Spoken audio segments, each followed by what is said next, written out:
네, 오늘 시간 우리가 살펴볼 하나님의 말씀은 창세기 29장의 말씀 보도록 하겠습니다. 창세기 29장 16절에서 35절까지의 말씀 보도록 하겠습니다. 창세기 29장 16절에서 35절까지의 말씀을 읽도록 합니다. 조금 길지만 한 절씩 돌아가면서 이 말씀을 읽어 가도록 하겠습니다. 제가 먼저 16절의 말씀을 읽도록 합니다.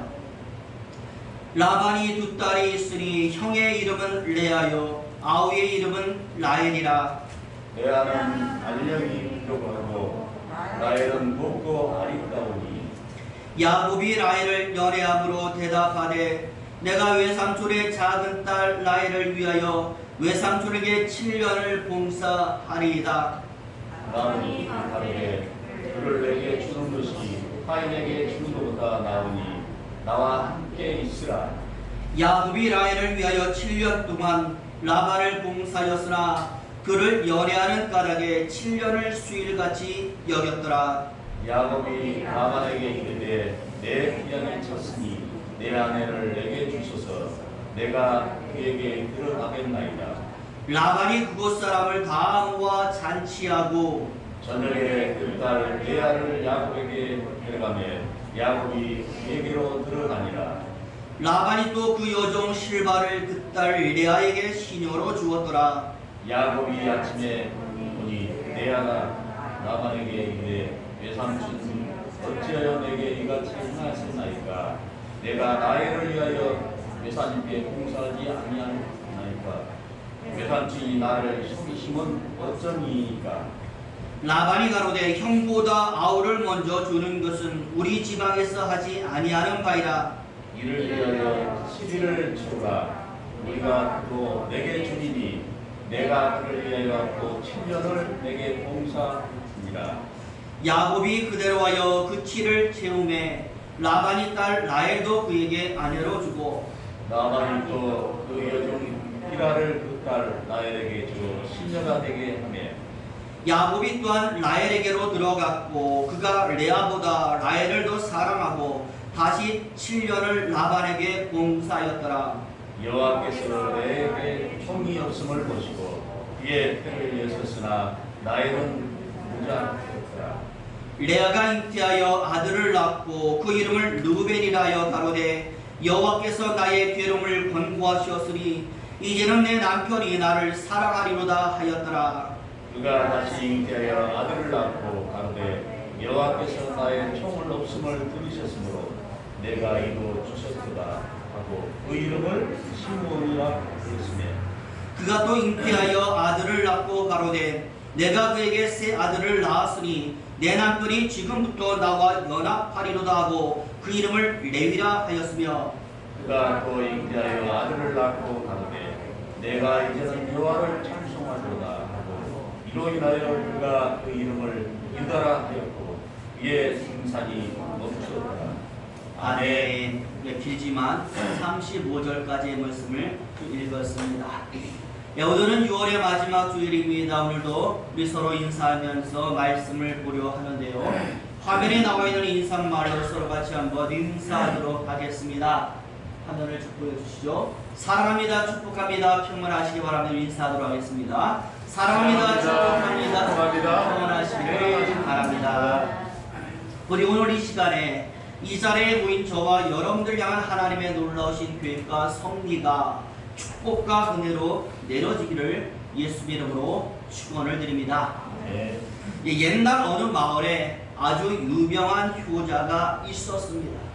어머니가 몸이 불편해서 거동을 못하시니까 매일같이 답답해하지 마시라고 어머니를 업고서는 항상 동네를 도는 효자였습니다. 어머니의 잠자리 항상 따뜻하게 잘 살펴 음식도 어머니 잘 드시는 반찬 위주로 밥상을 차렸습니다.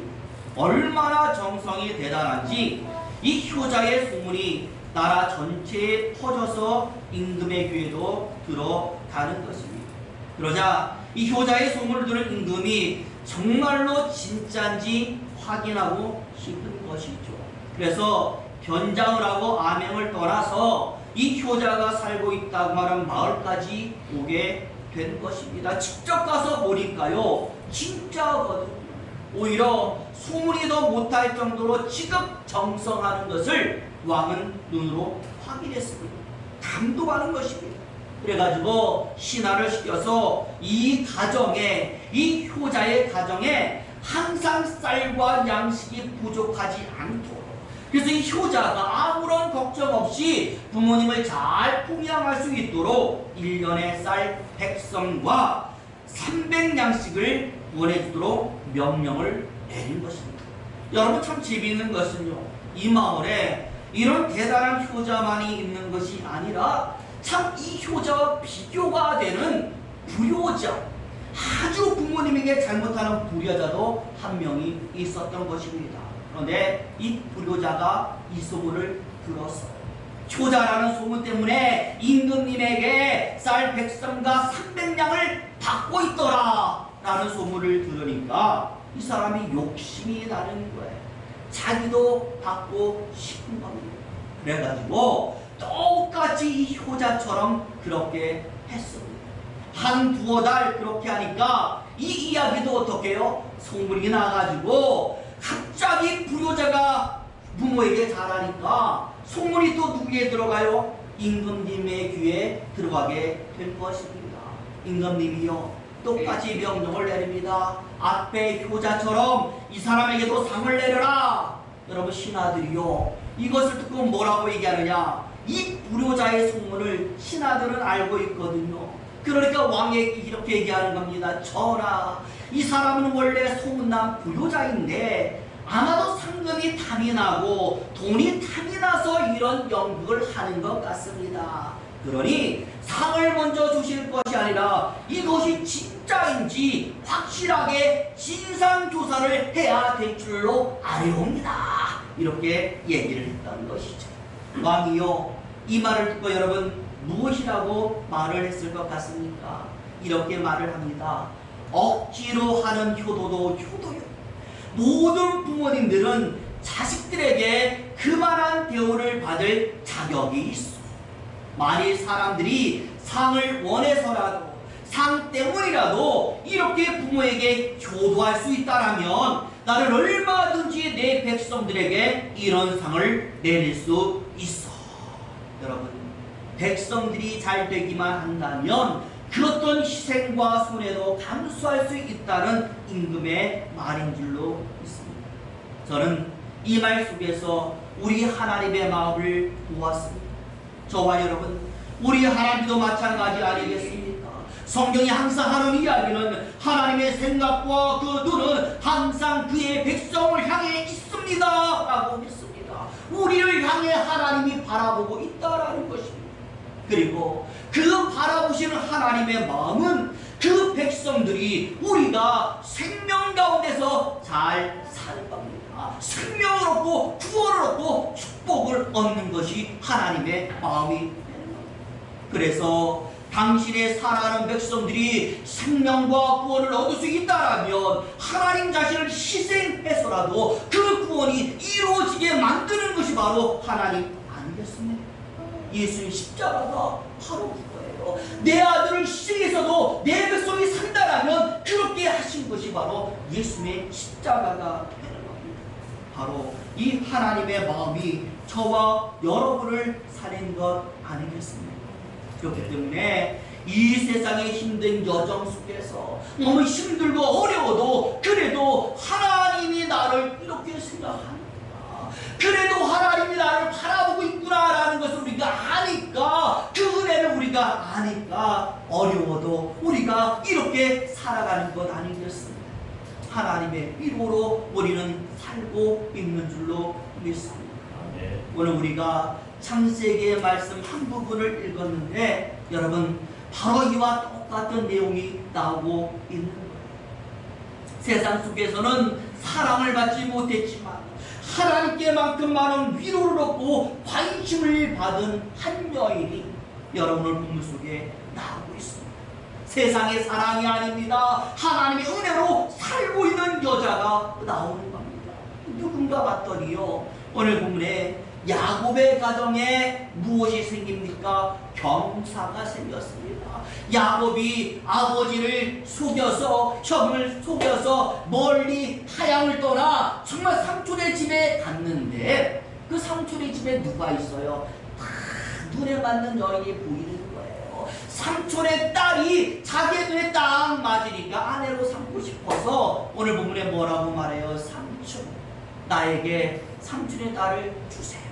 근데 삼촌의 딸이 몇 명이에요? 2명이잖아요. 레아와 라헬이라는 그러한 여인이 있는데, 오늘 본문에 보니까 이를 레아와 라헬에 대해서 소개하기를 무엇이라고 소개하느냐? 소위 여러분 세상 말로 형만한 아우는 없다라는 말이 있잖아요. 그런데 오늘 본문에 보니까 형만한 아우가 없는 게 아니라 오히려 형보다 뛰어난 아우가 나타나고 있었다라는 겁니다. 레아가 언니고 나의 동생이었는데 이 레아가 라헬보다 훨씬 못해서, 라헬은 외모가 아름답고 지혜도 있고 총명하고 여자로서의 매력이 너무나도 대단한데 형은 그러하지 못했다라고 말씀을 하는 겁니다.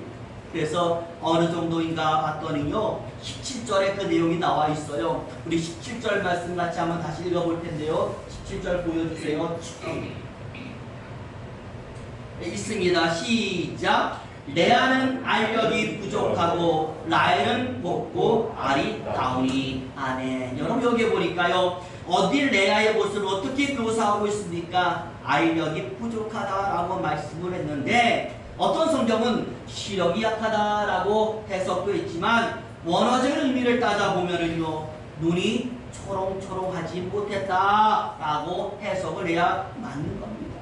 우리가요, 사람을 쳐다보면 제일 먼저 보게 되는 게 무엇입니까? 눈이에요. 특별히 지금 다 뭐 쓰고 있습니까? 마스크 쓰니까요, 얼굴이 어떻게 생겼는지는 알 수가 없어요. 뭐만 보입니까? 눈만 보이니까 눈이 팍 크고 밝으면은 이 사람이 총명해 보이고 굉장히 멋있어 보이는 거예요.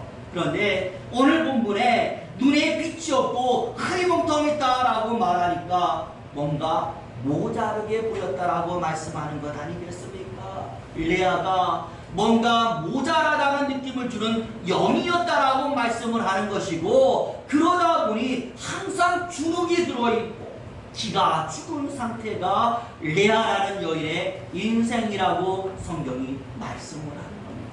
그러다가 오늘 본문에 아버지가 남편감을 찾았어요. 뭐 속임수를 썼던 어떻게든 간에 남편이 될 사람이고, 그 사람과 뭐 했습니까? 결혼도 하게 된 것입니다. 그런데 그 남편조차도 자신이 아닌 누구를 보고 있습니까? 동생을 보고 있었다라는 것. 그러니 결혼해서도 얼마나 비참한 인생을 이 여인이 살게 되었습니다. 정말로 비참한 인생 가운데 살고 있는 레아의 모습을 오늘 성경이 너무나도 잘 보여주고 있는 것입니다. 그래서 계속 성경을 보니까 참 재밌는 것이, 이런 비참한 여인에게도 뭐가 있어요? 잘하는 것이 하나가 있었더라. 무엇인가 봤더니 아이를 낳는. 본문의 표현을 빌리자면 31절에 레아에게 총이 없었다. 다시 말하면 남편의 사랑도 받지 못했는데 아이만 잘 낳고 있었더라 라고 말씀을 하고 있습니다. 정말로 중요한 것은 바로 이 장점을 누가 만들어 주셨습니까? 라고 할 때 누구로 기록합니까? 하나님이라고 성경이 기록합니다. 성경은 이것이 바로 하나님이 레아를 사랑하는 하나님의 은총이라고 기록하고 있는 것이 중요한 것입니다. 31절에 보면 레아가 잉태를 하는데 누가? 하나님이 그렇게 하셨다라고 말씀을 합니다. 그리고 또 하나 계속되는 말씀을 보면 레아도 처음에는 이것을 알았습니까? 몰랐습니까? 아마 몰랐던 것 같아요. 그러나 점차적으로 아이를 낳아가면서 하나님이 이렇게 하셨구나라는 것을 알아가면서 그 하나님의 은혜에 뭘 느껴요? 기쁨을 느끼게 되더라라고 말씀을 하는 겁니다. 다시 말하면 기쁨이 없었던 여인이 하나님의 은총을 발견하면서 기쁨을 얻었다. 여러분, 이것이 어디에 나와 있습니까? 레아가 낳은 아이들의 이름 속에 나오고 있는 것입니다. 그래서요, 그 이름들 우리가 한번 싹싹 살펴볼 텐데요. 오늘 본문에 보니까 첫 아들이 누구입니까? 루벤이었어요. 이 루벤이라는 이름을요, 그냥 찐 게 아니라 자기의 그 심정을 대변하는 이름이 바로 루벤이에요. 여러분, 루벤의 이름의 뜻이 무엇입니까? 보라 아들이다 라는 뜻이거든요. 어떤 의미가 있냐? 내가 야곱 집안에 장남을 낳았으니 이제는 내 남편이 나를 인정할 것이다.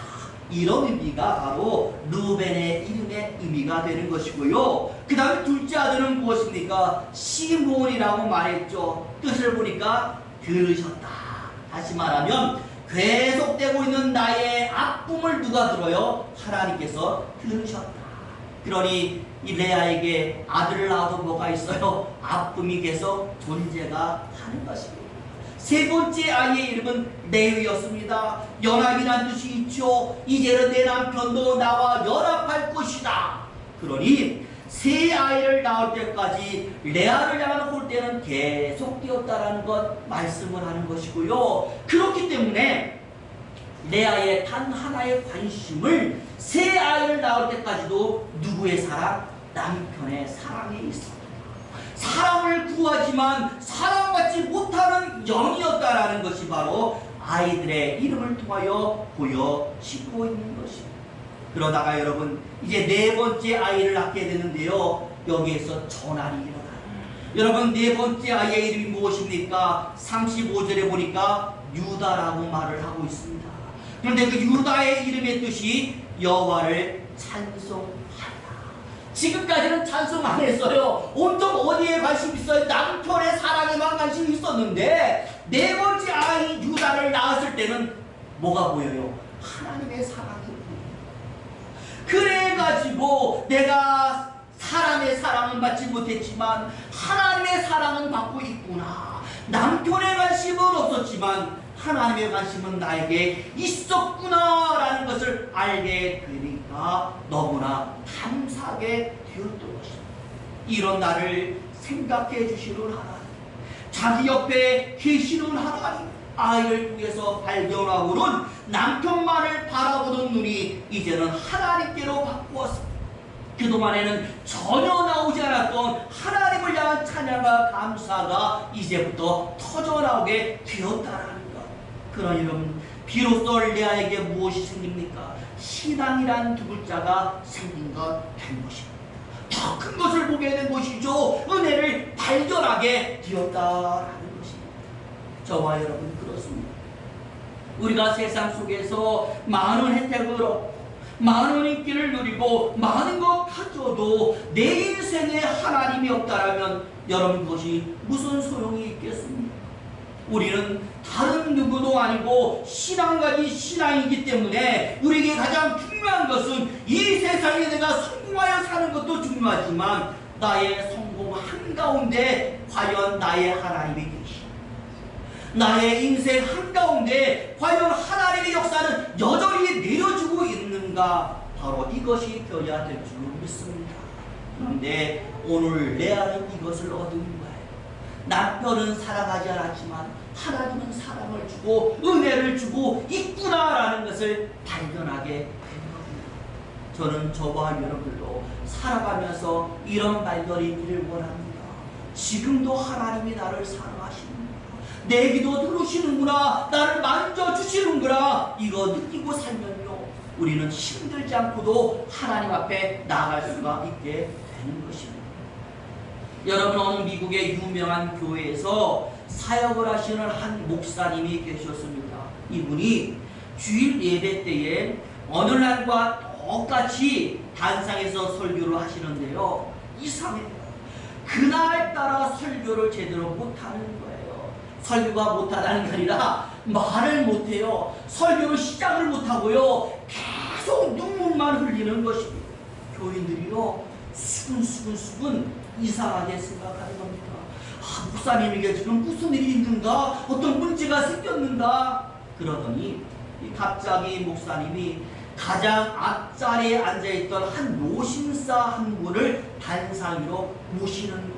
그리고는 이분의 간증으로 오늘 제 설교를 대신하고자 합니다 라고 하는데요, 성도들이 놀란 거죠. 왜 이런 일이 있었어요? 단상 위로 올라온 이 노신사가요, 깊이 생각하다가 입을 열어서 이렇게 말을 합니다. 자신의 과거를 말하는, 지금부터 한 50년 전에 있었던 이야기입니다. 저는 제 아들과 제 아들의 친구 한 명과 한 호숫가에서 낚싯배를 띄우면서 휴가를 즐기고 있었습니다. 그런데 갑자기 바람이 몰아치더니 밀려오는 파도에 우리가 탔던 보트가 전복되고 말았습니다.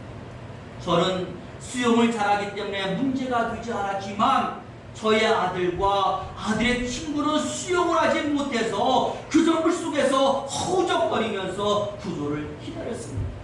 순간 저는 고민을 했습니다. 이미 배가 가라앉아 버렸기 때문에 아이를 데리고 호숫가로 헤엄쳐 가야만 우리가 살 수 있는데 혼자서는 두 명을 다 데리고 헤엄을 칠 수가 없었습니다. 한 명씩 데리고 가기에는 시간이 너무나도 모자랐습니다. 이 중에서 단 한 명만을 선택을 해야 하는데 누구를 구해야 될까? 저는 고민을 했습니다. 그리고는 저는 제 아이에게 이렇게 말했습니다. 아들아, 너는 이미 예수를 잘 믿고 신앙생활 잘하고 있으니 이 다음에 천국에 가서 만나. 그리고는 제 아들의 친구에게 해롱을 쳐서 그 아이를 구했습니다. 그래서 그날 제 아들은 죽었지만 아들의 친구는 살아났습니다. 그리고 그 아들의 친구는 예수를 잘 믿고 훌륭한 사람이 되었습니다. 오늘 강단에서 설교하시는 목사님이 바로 그 어릴 적 제 아들의 친구. 저와 여러분, 이게 말입니다, 제3자의 입장에서는 충분히 논쟁거리가 됩니다. 어떻게 그럴 수 있습니까? 어떻게 아들을 버릴 수 있습니까? 라고 손가락질할 수가 있고요, 충분히 비판할 수가 있는 겁니다. 하지만 당사자인 이 목사님, 살아남은 이 목사님 입장에서는 이것은 비판거리가 아닌 은혜인 줄로 믿습니다. 그저 생각만 해도 감사해요. 모든 것이 고마울 뿐 아니겠습니까? 그러니 그 노신사를 보자마자 뭐가 나오는 거예요? 눈물이 나오게 되는 거예요. 아들을 희생하고 나를 택했으니까 눈물이 나오고 은혜가 되고 사랑을 느끼게 되는 것입니다. 제가 말씀드리고 싶은 것은 저와 여러분들도 바로 이렇게 해서 살게 되었다라는 것입니다. 우리의 구원은 바로 이렇게 이루어졌습니다. 아들 독생자를 희생시키고서 우리가 살아났습니다. 그러니 그런 사랑받은 우리는 이게 은혜요 감사가 될 수밖에 없는 거예요.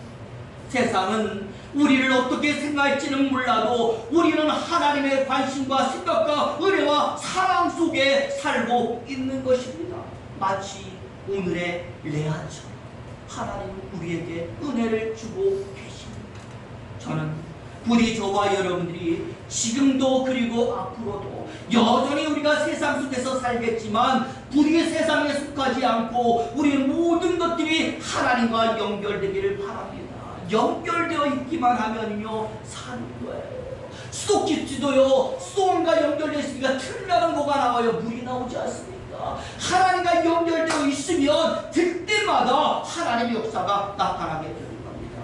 그러므로 저와 여러분 부디 그 연결을 지속시켜주는 신앙생활, 어떤 문제가 있고 어려워도 끊지 않는 저와 여러분 되시기를 예수 이름으로 축원을 드립니다. 그리고 또 하나, 하나님 우리를 기억하고 계시다는 것. 우리 찬양하잖아요. 세상 우리를 모른 척해도 우리는 몰라줘도 하나님 우리를 기억한다라고 찬양하고 있지 않습니까? 부디 하나님이 주시는 축복으로 우리 삶이 지금 채워지고 있고 그 하나님에 대한 감사와 감격이 우리에게 나타나서 가장 중요한 것 잃어버리지 않고 정말 멋진 신앙의 삶을 살게 되시는 저와 여러분 되시기를 예수 이름으로 축원드립니다. 기도하겠습니다.